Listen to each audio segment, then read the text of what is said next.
Welcome to Maharashtra E academy. आजच्या व्हिडिओमध्ये आपण direct second year diploma admission 2025-26 for the working professional याचं admission schedule समजून घेणार आहे। तसेच इलिजिबिलिटी क्रायटेरिया आणि रजिस्ट्रेशन फीस किती असणार आहे हे सुद्धा डिटेलमध्ये आपण समजून घेणार आहे।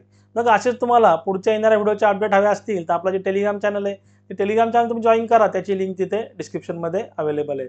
तसेच तुम्हाला डायरेक्टली माझ्याशी कम्युनिकेट करायचं असेल तर डिस्क्रिप्शनमध्ये व्हॉट्सअप कम्युनिटीची लिंक सुद्धा दिलेली आहे।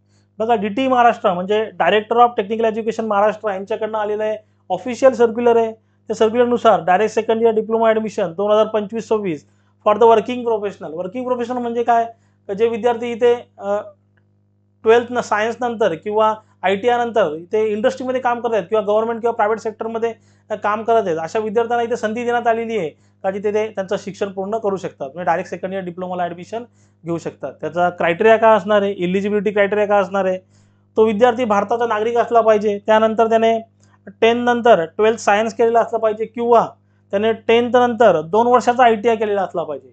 मग ITIचा क्रायटेरिया इथे 2 वर्षाचा आहे। त्यानंतर प्रायव्हेट सेक्टरमध्ये किंवा गव्हर्नमेंट सेक्टरमध्ये त्यांना 1 इयर फुल टाईम तिथे 1 इयर फुल टाईम एक्सपिरियन्स तिथे असला पाहिजे। हे 3 क्रायटेरिया तुमचे सॅटिस्फाय असतील तर तुम्ही इथे इलिजिबल आहेत वर्किंग प्रोफेशनलला तिथे ॲडमिशन घेण्यासाठी डायरेक्ट सेकंड इयर डिप्लोमा।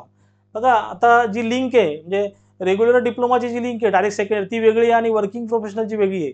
पण डिस्क्रिप्शनमध्ये तुम्हाला जी वर्किंग प्रोफेशनलची लिंक आहे ती तुम्हाला देईल, त्या लिंक थ्रू तुम्हाला तिथे रजिस्ट्रेशन करायचं आहे। कारण इथे काही कंडिशन अशा आहेत, कारण तुमचे जे लेक्चर्स आहेत ते इव्हिनिंगला होतील आणि तुम्ही ज्या कुठल्या कॉलेजमध्ये ॲडमिशन घेणार आहेत तुमची जी इंडस्ट्री आहे त्या 50 किलोमीटरच्या रेडियसमध्ये असली पाहिजे असं त्यांनी तिथे मेन्शन केलेलं आहे।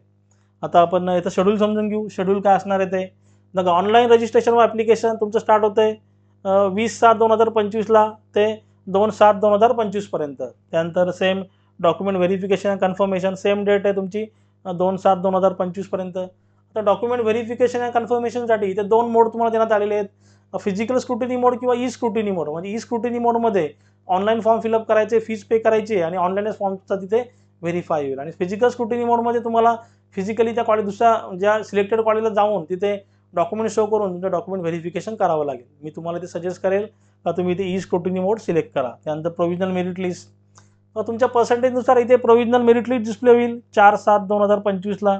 त्यानंतर सबमिशन ऑफ ग्रीव्हन्स तो असेल तुमचा 5/7/2025 ते 7/7/2025।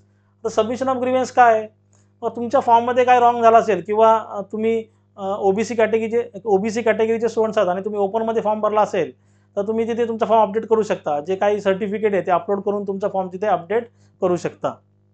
तो जो पिरियड आहे 5/7/2025 ते 7/7/2025। त्यानंतर फायनल मेरिट लिस्ट, मग काही विद्यार्थी इथे फॉर्म अपडेट करतील, त्यानंतर तुमची फायनल मेरिट लिस्ट डिस्प्ले होईल। ऑल ओव्हर महाराष्ट्रात तुमचा रँक किती आहे, तुमच्या कॅटेगरीमध्ये तुमचा रँक किती आहे तो डिस्प्ले होईल 9/7/2025ला। आता सर्वात महत्त्वाची गोष्ट म्हणजे आता रजिस्ट्रेशन फीस किती असणार आहे बघा। ओपन कॅटेगरीसाठी म्हणजे जनरल कॅटेगरीसाठी इथे फीस असणार आहे ₹400 आणि रिझर्व कॅटेगरीसाठी इथे फीस असणार आहे ₹300।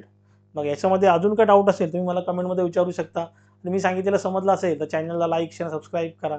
साईडला जे बेल आयकॉन बटन ते प्रेस करा म्हणजे माझ्या पुढच्या येणाऱ्या व्हिडिओची नोटिफिकेशन तुम्हाला सर्वात पहिले भेटेल। थँक्यू।